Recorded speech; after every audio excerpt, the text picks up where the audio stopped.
Assalamualaikum, doctor and my friends.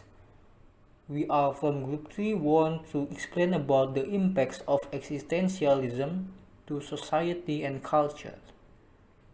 And this is our group members. We have 4 members. Definition of existentialism.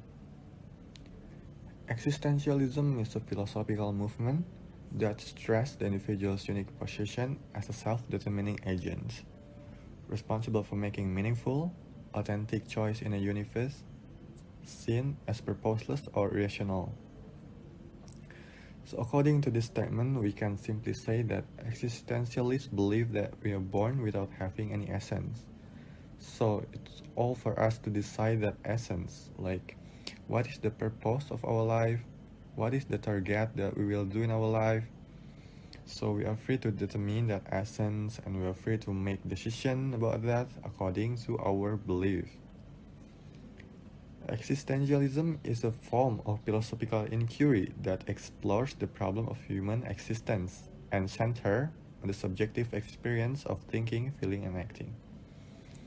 So we have thinking, feeling, and acting here. So the reason why these three things are related to existentialism is because existentialism is emphasizing about authenticity, while thinking, feeling, and acting are the authenticity of us, a human being. So that's why those are not just related, but those are also in the center of existentialism. Now we will discuss about the historical figures of existentialism.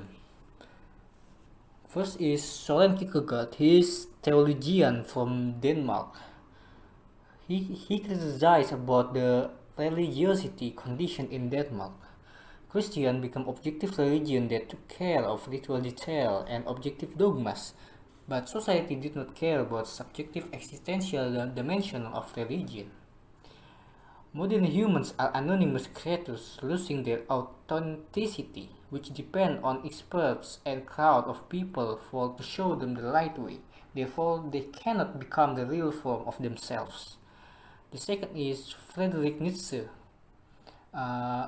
He says that every society has moral horizon that consists absolute statements about how we must live, but history influences such as Socrates, Plato, Enoch, and etc., they actually regulate that moral horizon.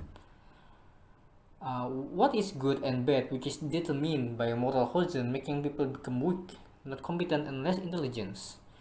In its opinion, all of moral horizon has different perspective, and those depend on the society and culture. Life has no meaning before we give it meaning by ourselves, because there is no values and ethics from outside the world. We must create our self-values to become great and strong men.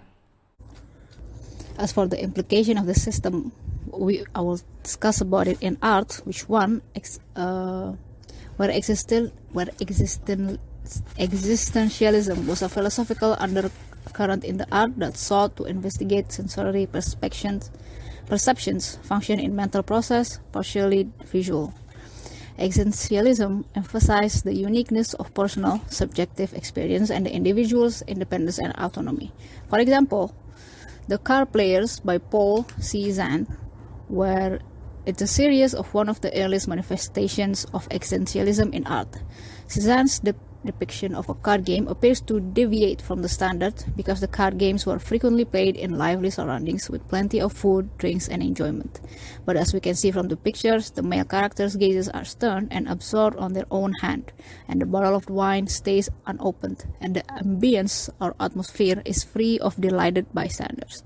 Cézanne's work isn't just about what is in the painting, but is also what is missing. As for the second example of the art is Walking Man 1 by Alberto Giacometti, where it disputed that it was inspired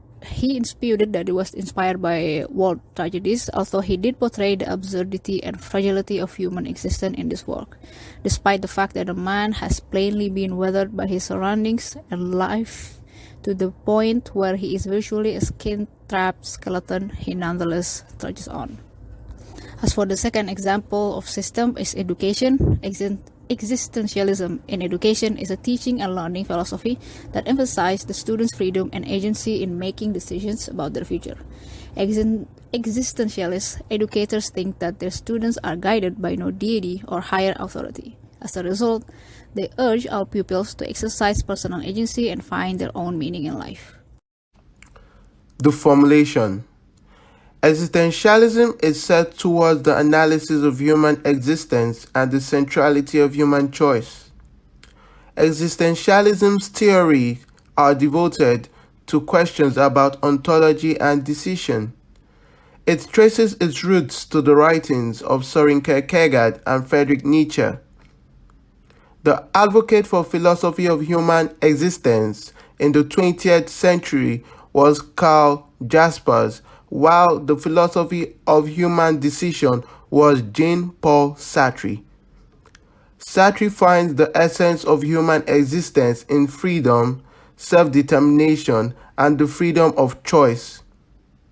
He spent much time narrating the human tendency towards bad faith, emulated in humanity's unreasonable attempts to deny its own duties and run away from the truth that is freedom.